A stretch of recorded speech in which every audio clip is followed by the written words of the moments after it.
যখন রাস্তায় দাঁড়িয়ে আমাদের দেশের মধ্যবিত্তরা লাইন দিয়ে ট্রাকে চাল ডাল বা নিত্য প্রয়োজনীয় দ্রব্যগুলি সংগ্রহ করে, অনেকেই কিন্তু লজ্জাবোধ করে মাননীয় স্পিকার। কারণ তারা এত গরিব না। তারা মনে করে, আমার অনেকের সঙ্গে কথা হয়েছে, তারা মনে করে যে এটির যদি একটি বিশেষ ব্যবস্থায় কোন একটা নির্দিষ্ট জায়গায় ন্যায্য মূল্যে যদি এটি সরবরাহ করা হতো, তাহলে মধ্যবিত্তরা এই লাইনে দাঁড়িয়ে রোদে বৃষ্টিতে ভিজে তাদেরকে কষ্ট করতে হতো না। বঙ্গবন্ধু শেখ মুজিবুর রহমান কিন্তু এক সময় করেছিলেন ন্যায্য মূল্যের দোকান। আমরা জানি সেই ন্যায্য মূল্যের দোকান থেকে প্রতি মাসে নির্দিষ্ট সময় গিয়ে একটি পরিবার তাদের মাসের বাজার সংগ্রহ করত, নিত্য প্রয়োজনীয় জিনিসগুলি সেখান থেকে তারা নিত। কিন্তু এখানে দেখা যাচ্ছে রাস্তার উপর দাঁড়িয়ে একজন মধ্যবিত্ত নারী যখন দাঁড়ায়, তখন তাকে চিন্তা করতে হয় তার সন্তান যদি তাকে দেখে, কিংবা তার সন্তানকে পরবর্তীতে হয়তো কোথাও বিয়ে দেবেন বা বিয়ে দিয়েছেন, তার সেই শ্বশুরবাড়ির মেয়ের শ্বশুরবাড়ির লোকজন যদি দেখে তার শাশুড়ি রাস্তায় দাঁড়িয়ে একটা মধ্যবিত্ত পরিবার মাল মানে নিত্য প্রয়োজনীয় দ্রব্য কেনাকাটা করছে, তখন তার কাছে জিনিসটা অত্যন্ত কষ্টের মনে হয়। আমাদের সরকারের দায়িত্ব কাউকে কষ্ট দেওয়া না। আমরা তো পর্যাপ্ত বরাদ্দ দিচ্ছি, আমরা তো সামাজিক সুরক্ষার জন্য জয়ন্তী শেখ হাসিনা প্রাণপণ চেষ্টা করছেন। তাছাড়া আমাদের রাষ্ট্রের কি এতটুকু সম্পদ নেই যে কোথাও একটি নির্দিষ্ট জায়গা বরাদ্দ করে সেই জায়গায় এই মধ্যবিত্ত মানুষগুলিকে তাদের যে বরাদ্দ, সেই বরাদ্দগুলিকে তাদেরকে প্রোভাইড করা। মাননীয় স্পিকার, করোনাকালীন সময়কে আমরা মোকাবেলা করেছি। জয়ন্তী শেখ হাসিনা আমাদের স্বাস্থ্য ব্যবস্থার ব্যাপক পরিবর্তন ঘটিয়েছেন। বিশেষ করে কমিউনিটি ক্লিনিক উনি স্থাপন করেছেন সারা বাংলাদেশে। মানে হাজার হাজার কমিউনিটি ক্লিনিক যারা বিএনপির সময় বন্ধ করে দিয়েছিল, সেই সাধারণ মানুষের হাতের নাগালের যে স্বাস্থ্য সেবা, সেটি কিন্তু জয়ন্তী শেখ হাসিনা পুনরায় চালু করেছেন। জয়ন্তী শেখ হাসিনা আশ্রয়ন প্রকল্প করেছেন, যে আশ্রয়ন প্রকল্পের মাধ্যমে আমাদের দেশের, আমি পরিসংখ্যান দিয়ে বলতে পারবো মাননীয় স্পিকার, হাজার হাজার পরিবার তারা আজকে আশ্রয় পেয়েছে। যাদের জমি নাই, ঘর নাই, তারা ঘর পেয়েছে।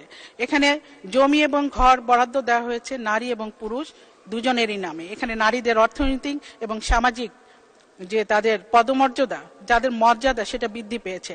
নারীর অর্থনৈতিক ক্ষমতা বৃদ্ধি পেয়েছে। জয়ন্তী শেখ হাসিনা অনেক সূক্ষ্ম চিন্তা করে এই দলিলটি হাজবেন্ড এবং ওয়াইফ দুজনের নামেই দিয়েছেন।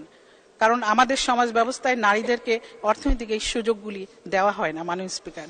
সেই জন্য আশ্রয়ন প্রকল্পের সকল অধিবাসীরা প্রথম এবং দ্বিতীয় প্রকল্পে অনেকে বরাদ্দ পেয়েছেন। আরো তৃতীয় প্রকল্পে প্রায় আরো 65,000 বা 66,000-এর মতো বরাদ্দের কাজ চলছে। জয়ন্তী শেখ হাসিনার এই সকল প্রকল্প বাস্তবায়নের জন্য যদি কোনো মন্ত্রণালয়কে অতিরিক্ত বরাদ্দ দেওয়া লাগে, আমরা সেটা দিতে চাই এবং খুশি মনে দিতে চাই। তার জন্য এই আশ্রয়ন প্রকল্পের মতো সমন্বিত পদক্ষেপ নিতে হবে। বিক্ষিপ্ত পদক্ষেপ নিয়ে সরকারের বদনাম না করে নির্দিষ্ট পদক্ষেপ নিয়ে একটি প্রজেক্টের আওতায় এনে আমাদের এই কাজগুলি করা উচিত মাননীয় স্পিকার। মাননীয় স্পিকার, আমি বলতে চাই বৈদেশিক কর্মসংস্থান মন্ত্রণালয়, যেখানে তার মাধ্যমে আমাদের শত শত না হাজার হাজার নারী মধ্যপ্রাচ্যে কর্মরত আছে এবং তারা বিভিন্ন সময় তারা যাচ্ছে এবং আসছে। কিন্তু আমরা কি দেখতে চাই, কি দেখতে পাই? আমরা দেখছি প্রতিনিয়ত খবরের পাতা খুললে আমরা দেখি সেখানেই নারী নির্যাতনের ঘটনা ঘটছে। মধ্যপ্রাচ্যে আমাদের দেশের নারীরা নিগৃহীতের শিকার হচ্ছে।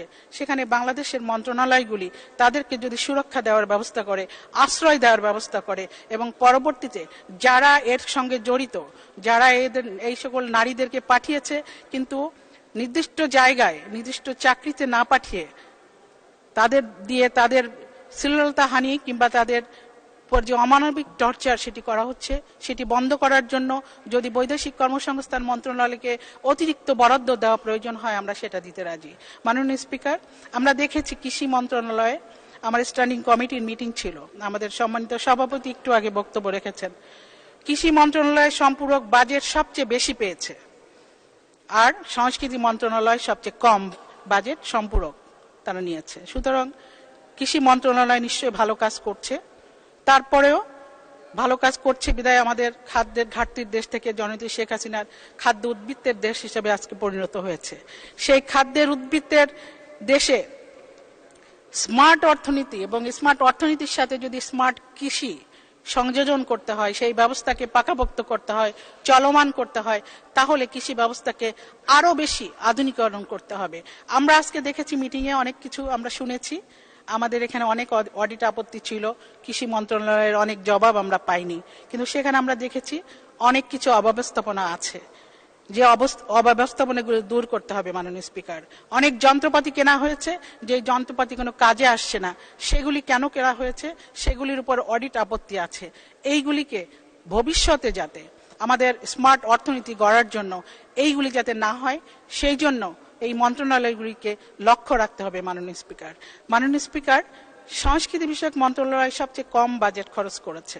আমার মনে হয় সংস্কৃতি আমাদের জীবনের অঙ্গ, এবং সংস্কৃতি বিকাশের মধ্য দিয়েই আমাদের সমাজ বিকশিত হয়, আমাদের মননের বিকাশ ঘটে। সুতরাং এই সংস্কৃতি মন্ত্রণালয়কে আরো বেশি যদি বাজেট দেওয়া প্রয়োজন হয়, আমরা সেটা দিতে আমি রাজি থাকতে চাই। কারণ আমি মনে করি সংস্কৃতি এবং শিক্ষা এই খাতে পর্যাপ্ত বরাদ্দ তো দিতেই হবে, পাশাপাশি অতিরিক্ত বরাদ্দ প্রয়োজন হলেই আমরা যেন সেটা দিতে পারি, সেই দিকে লক্ষ্য রাখতে হবে।